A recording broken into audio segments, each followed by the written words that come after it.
crisis that's coming is going to be far worse than anything that was experienced in 2008. I was warning about the 2008 financial crisis before it happened, which was the case. In fact, I was warning about it very vocally at many of the money shows that I attended leading up to that crisis. Well, I can assure everybody today, it's going to be of a different nature, and there's going to be a different outcome. Of course, the cause is the same. It's the Federal Reserve and monetary policy, and to a lesser but also important extent, government fiscal policy, which is helping to drive the reckless monetary policy. But I think the way it's going to play out in the financial markets, I think the important consideration this time around is going to be inflation. And I think inflation is the primary factor that everybody should take into consideration when trying to formulate an investment strategy, especially one that is going to do well in the coming decade. And you have to think of inflation not just as a monetary phenomena and not just as the effect that inflation is going to have on prices, and not just consumer prices and asset prices. But you also have to think about inflation in its most basic form, which is taxation. Inflation is really a tax. I mean, that's basically what it boils down to. And you have to understand this, because governments really have two ways of paying for their expenditures. The most honest way is through current taxation. Now, obviously, that can be unpopular for the people who are paying the taxes, right? Nobody likes to send money to the U.S. government. And so when politicians are constantly running for re-election, they don't want to have to tell the voters how much all these government programs cost. Now, there are certainly voters who benefit from the programs and couldn't care less about how much they cost because they're not the ones paying the taxes. But then you have the group of voters who are paying the taxes and who are not, directly benefiting from a lot of those programs. And so they're more cognizant of what they cost. So politicians, looking to get as many votes as possible, try to find other ways to finance their spending that won't aggravate the taxpayers. Now, another way that government can do it, which is really the first way, just delayed, is by borrowing the money. And I'm talking about borrowing it legitimately from a private lender who is willing to take money and loan it to the U.S. government by buying a U.S. Treasury bond. Right? The U.S. government has borrowed so much money to try to delay the day of reckoning for so long and kick the can down the road as we've gone deeper and deeper into debt. Right now that we have a national debt that's approaching $30 trillion, right? There is no way that the U.S. government can finance that. I mean, repaying the debt is completely impossible. I mean, not with money that has any real purchasing power. But at this point, the principal of the debt is just so enormous that even if the government was forced to pay a normal rate of interest, it could not actually make those payments. So what's happening now is that the government is financing its expenditures through inflation. And the way that process works is the government issues debt, and then it's the Federal Reserve that buys that debt. But when the Federal Reserve buys the debt, it has to expand the money supply to do it. See, when the U.S. government borrows from a private lender, it's taking money from one person and loaning it to another. It doesn't increase the money supply, and the person who is loaning the money to the government can't also spend that money because they've loaned it to the government, and now the government gives it to somebody else to spend.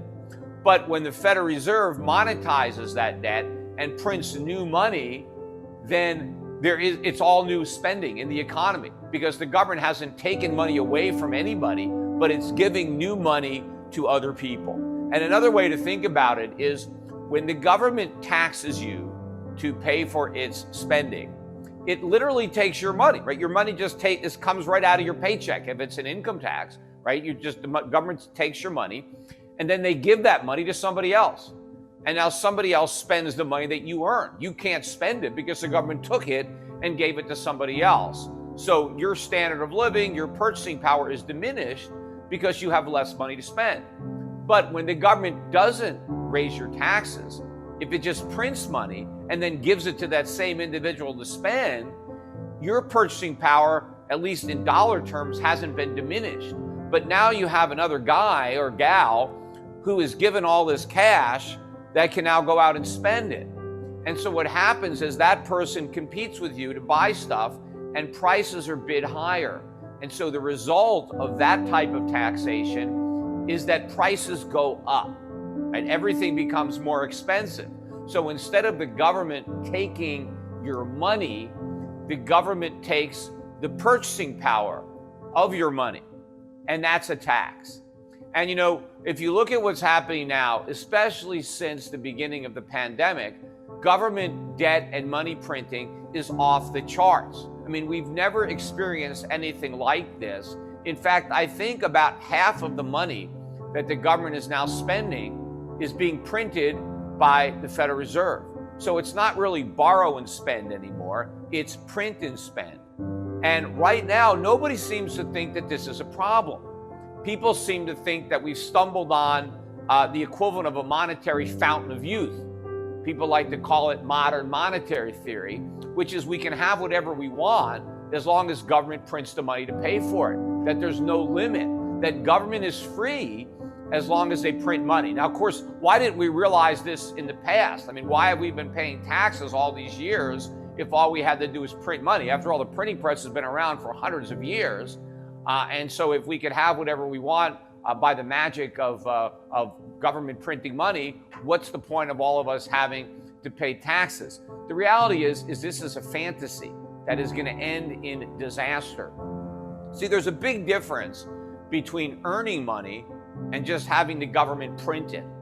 See, when people are productive, when they have a job and they go to work and their labor is used to increase the supply of goods or services available to the public, right? You have a job, you do work, and your work either aids in the production of a good that people want or need, or you're helping to provide a service that people need. And in exchange for that help, you get money, you earn money, and now you can use that money to help buy the goods and services that you yourself help to produce, right? And the more productive you are, well, the more you earn, and therefore the greater share of what society produces, you are able to enjoy yourself.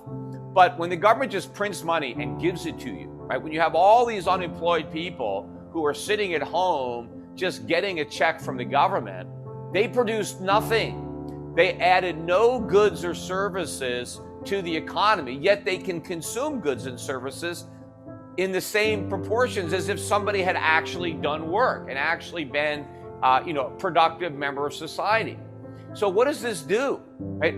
All this does is drive up prices, because if your work adds to the goods and services, and now you're consuming the goods and services you helped create, that's fine.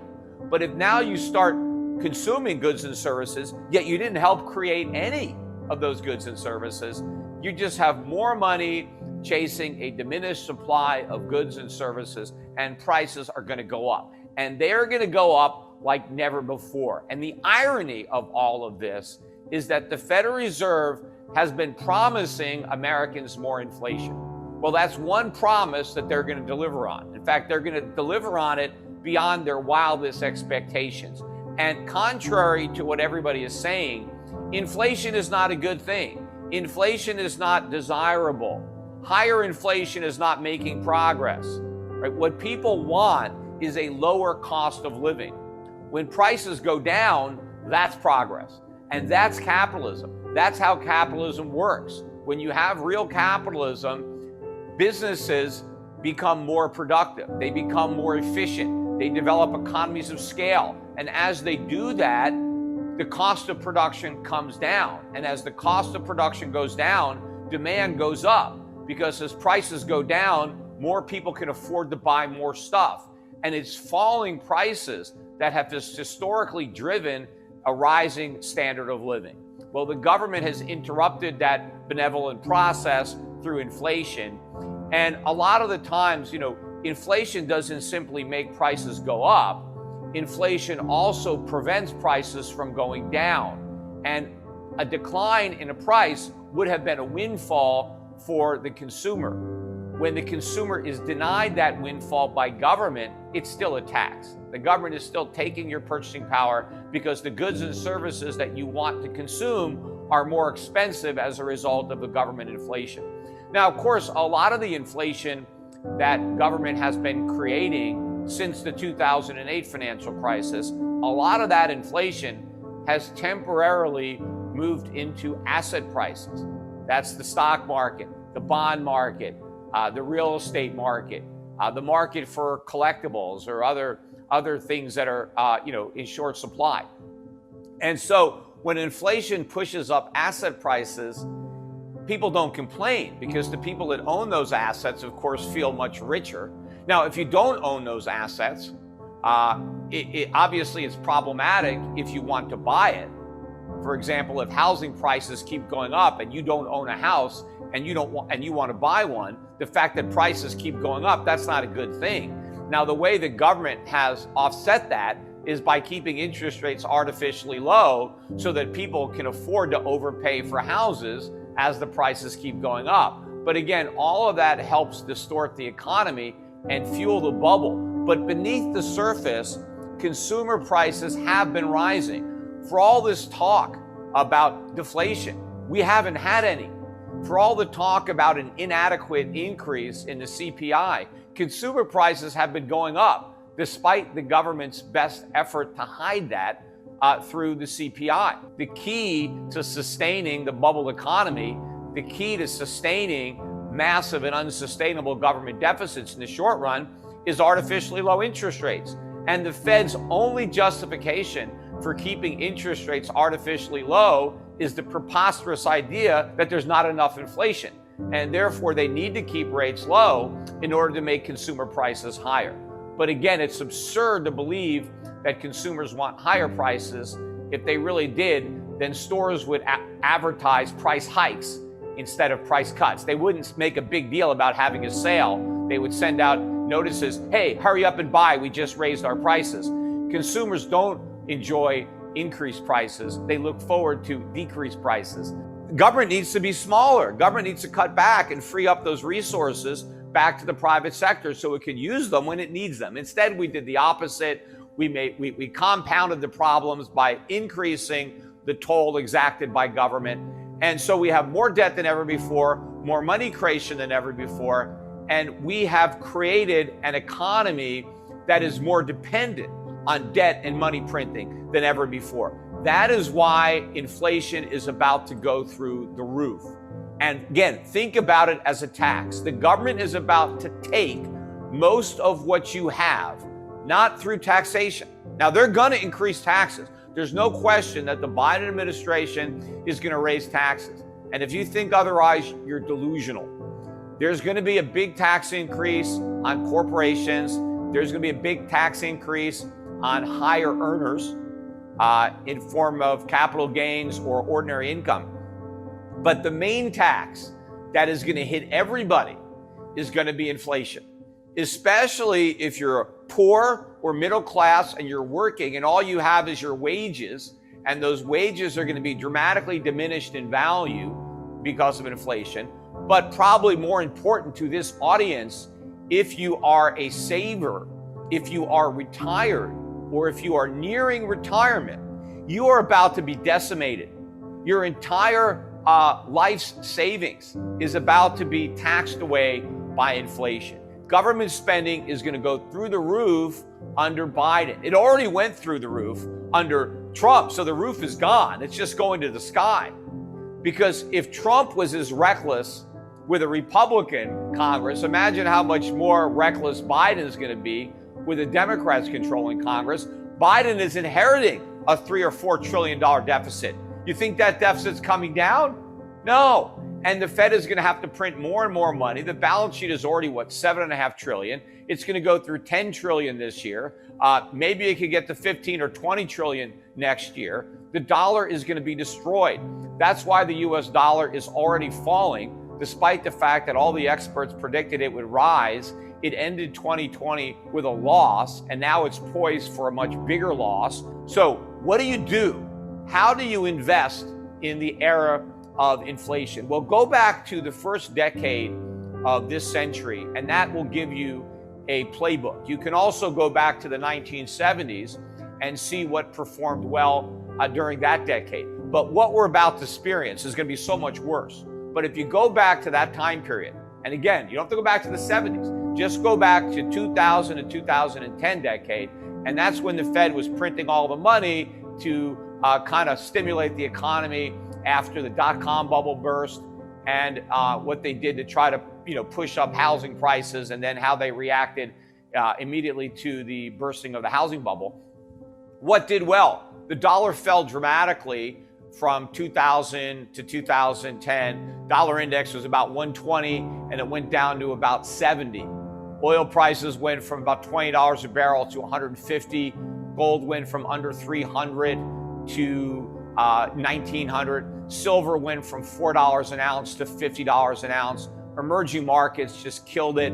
They were up 400 or 500%, while the U.S. stock market went down. Right, the first decade of this century, the S&P went down in value, and of course, the real value of U.S. stocks was down even more if you measured them in foreign currencies or if you measured them in the price of gold. Well, the dollar is going to be a lot weaker now than it was then. I think metal prices, gold prices, other commodity prices are going to be much stronger in this decade than they were then. And so I think the relative gains that investors will enjoy by investing in overseas markets will be even greater than the big gains that they enjoyed in the first decade of this century. And if you go back to the 1970s, what were the good investments of the 1970s when we had stagflation? This time it's going to be worse stagnation and worse inflation. What happened? The Deutschmark tripled, the yen tripled, the Swiss franc tripled. Gold went from $35 an ounce to $850. Oil went from $3 a barrel to $30 a barrel. I mean, it was huge increases in commodity prices as the dollar collapsed. The only reason the dollar stopped falling in 1980 was because we had Ronald Reagan coming in, and we had Paul Volcker allowing short-term interest rates to rise to 20%. But I think the upside potential is enormous compared to the downside risk. So if you are a risk taker, I think these risks make a lot of sense.